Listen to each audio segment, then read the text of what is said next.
Okay, that was some tricky chapter. Why tricky, you ask?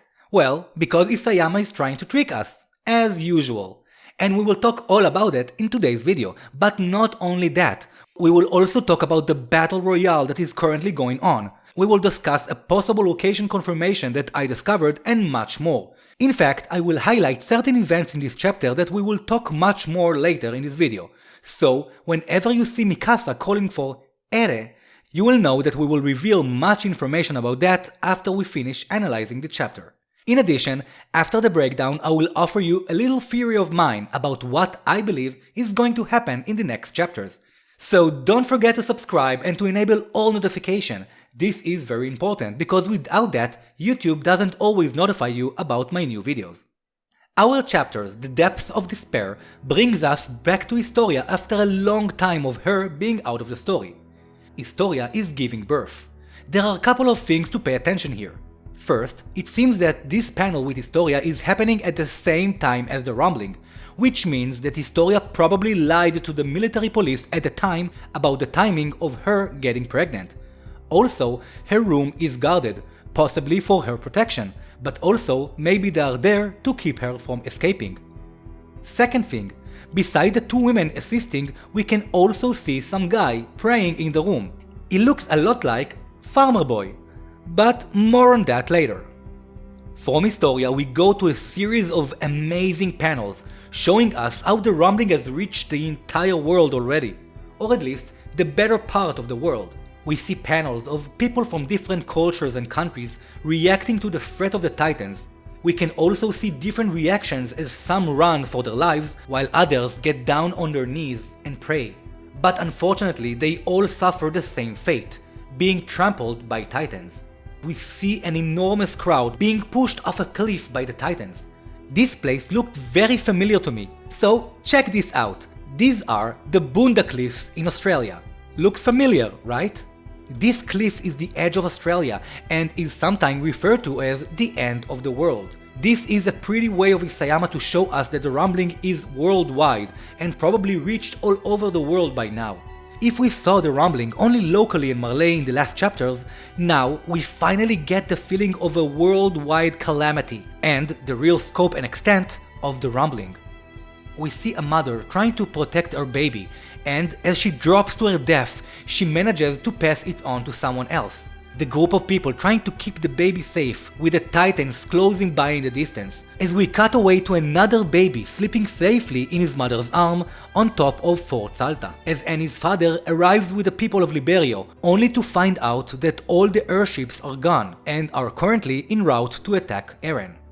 The control tower announces humanity's final strike. The pilots are heading to the attack, while everyone realizes that they just cultivated hate all those years and only brought it upon their children. And for the first time we see Marleyans and Eldians together, realizing the bigger picture and understanding their wrongdoings, only it is a little late for that now, because their actions have brought on them the devil that came to repay them for all the hate they have spread. We can see how Reiner's mom is crying over using her boy as a tool of hate, which is also true, because she spent years raising Reiner to hate the devils of Paradise as well. The age of mutual hate is over, the Marleyan officer announces as the final strike takes place. We will immediately start the attack and start an era of peace. And please, take a moment to realize how much irony there is behind that sentence, and how sad it is that people only realize the truth after facing the greatest peril. The airship starts dropping off explosive barrels. At the same moment, we see some sort of explosion coming out from one of Eren's Titan bones, while the barrels of explosives drop down on top of Eren's Titan and the rest of the Colossal Titans. Several Colossal Titans get struck, and also Eren takes a hit. But the explosions are too spread out, and here is where things starts getting much more insane, as we see the Beast Titan forming from where the explosion took place, connected only by his legs and nape, with his head missing. From this moment, let's pay close attention to the Beast, because we're going to talk about some weird things that's going on with Monkey right after this. The Beast crushes some rocks in his hand and throws them at the airships and the dropping barrels. He then takes another shot with his right hand, and we see his Titan is now complete. including his head, still connected by his nape, which is a super important detail. We all know about the pitching abilities of the Beast Titan, so there is no surprise when we see all the airships explode mid-air from the barrage of flying rocks and drop to the ground.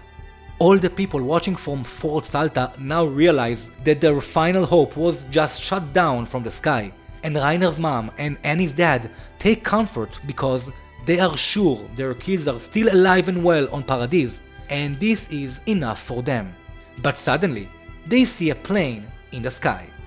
Back in the plane, the fuel, of course, just ran out, just like we expected. Unyankopon tries to get as close as possible to Eren's huge Titan, and he will not abandon the plane until they are above the founding Titan. He will make an emergency landing after that. The plane gets into a barrage of flying rocks as the group sees the Beast Titan, which is still connected to Eren's Titan by the nape.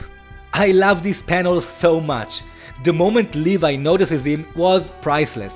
Come on Levi, show me your fingers. I know the magic path sands fix them. Show me your fingers. Yes. But anyway, I must say that the unofficial translation was a bit better in this one. The group's main objective now is the Beast Titan. Now, fly! The entire group jumps down from the plane and Pieck takes the explosives with her. Armin screams Eren's name while dropping, and just a side note, I believe this is the moment we saw in the final exhibition, with Armin shouting in the distance. I believe this is the moment as Eren hears it inside his Titan. The beast attacks the group mid-air as Reiner bites his hand. From the distance, the people on Fort Salta watch this take place, as Reiner's mom witnesses her son transforms into the Armored Titan. Reiner grabs the Beast Titan in the air and smashes him on top of Eren's huge Titan skeleton. The other group members use their ODM to attach to Eren's Titan, and Pieck transforms into the cart, holding the explosives in her mouth. The people on Fort Salta are thrilled to see the people of Paradise came back to help them, and Reiner's mom calls out his name, as we finish with this glorious panel with the Armored Titan literally choking the beast, the scouts surrounding him, and the cart running towards him with explosives. This is a true battle royale, and we will talk about some possible twists, so don't go anywhere because things are going to get much more interesting. So take a moment to subscribe if you haven't already, and let's talk about the things we've highlighted this chapter. First, coming back to Historia. Correct me if I'm wrong, but it seems that Historia might have lied about the time her baby was conceived. If that is true, then the story about the farmer boy may also be fake, which would be disappointing to me because you know I support the theory of farmer father. If that is indeed him in the room, that would signify some sort of connection to Historia, because after all, you don't just go into a stranger's delivery room, right? On the other hand, that could also be some sort of diversion to fool others. So no, we still don't have 100% confirmation about the father, but if it's not the farmer, I will go with Levi. Yes, you all probably say that he's too old for her, but again, we have seen worse. And Historia is over 18. But the main reason is because of an interview once conducted with Isayama about a possible mix between an Ackerman and other bloodlines, and Isayama simply smiled and said that the offspring of this kind of relationship will inherit both the power of the Ackermans and the other bloodline, which means that if Levi would have a child with Historia, that child would probably be extremely special and powerful. Of course, the other option is Mikasa, but yeah, that won't work. Next, we have the giant cliff in Australia, also known as the end of the world. That was such a smart way to show us readers that the rumbling has spread wider and farther than people anticipated. We were just witnessing the part of the story about Eren's gang of titans, but people all over the world doesn't have better luck either. And now, for the big question. Is stopping Eren even relevant now if the world indeed is in ruins? I mean, that is pretty much what Eren and Ymir wanted, so what is next? I'm glad you asked. We will talk about that too in a minute. And now for probably the most interesting part of this chapter, the return of the beast. And if you noticed, I didn't refer to him as Zeke the entire video. Why? Because I don't think this is actually Zeke. Let me explain. First, there is no apparent reason for Zeke to want to help Eren at this point, so Zeke would have probably tried to stop Eren instead of attacking our group. Second, this beast is pretty different, and not only because of this coming out of his nape, but mostly because he doesn't talk at all, which is weird for the beast to do. But more importantly, his eyes are completely blacked out in every single panel. If you look at the Beast Titan in the past, we can see that Isayama always took the time to show that the beast have very small eyes, but they were never blacked, only here, and very similar to what we see with Eren and Ymir. So what actually is going on? I believe that the moment Zeke and Eren touched, their bodies fused together, making Zeke's Power Titans accessible to Eren and Ymir, and what we are seeing now is actually a mix of both the Beast Titan and the Warhammer Titan powers. As we know, the Warhammer has the ability to control the Titan from outside of his body, and that is what is happening right now, because I believe Zeke is not in his Titan, and just like Eren, he is somewhere inside the huge Titan, both connected by this string. But the fact that his eyes are black are not necessarily because of that.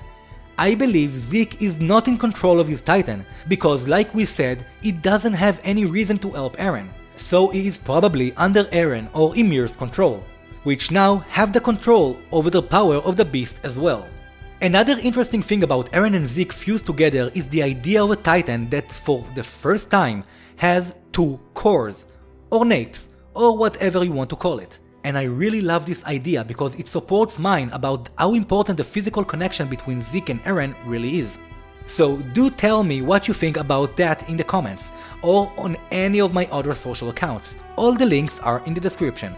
And now, let's talk a little bit about what is next to come.